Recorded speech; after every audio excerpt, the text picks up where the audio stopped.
To both of you, I heard him say that he is staying on the ballot. He wants to assemble delegates so that he will have leverage over the party platform at the convention, which we know has been moved out of July into August, at least according to current plans.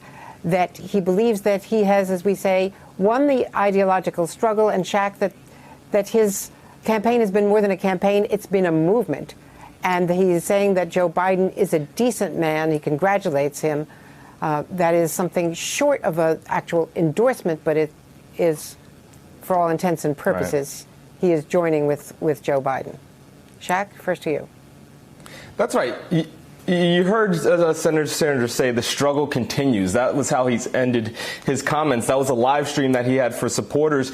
And, you know, the interesting thing about his comments, he said, and you made a note of it, that he will remain on the ballot in the remaining states. He will continue to accrue those delegates. And it's partially because he says that he believes he won the ideological campaign, the ideological battle and the contest for ideas. And you heard him mention that and lay out those ideas, things like Medicare for all, a Green New Deal, raising the minimum wage. He believes that the party has moved with him on those issues, and he wants to lock in that success and potentially exert some pressure on Vice President Biden to maintain that success and to maintain those ideas in the movement of the party. He also acknowledged that he did not have a path forward, and it was notable that Senator Sanders said over the past couple of weeks he and his wife have been assessing the path forward for his campaign. That's something that we heard him start mentioning after he had that loss in Michigan, a state that he won in 2016, but lost by a large margin this time around. He said he was assessing the path forward for his campaign back then, and he says over the past couple of weeks he's been continuing that assessment and came to this conclusion.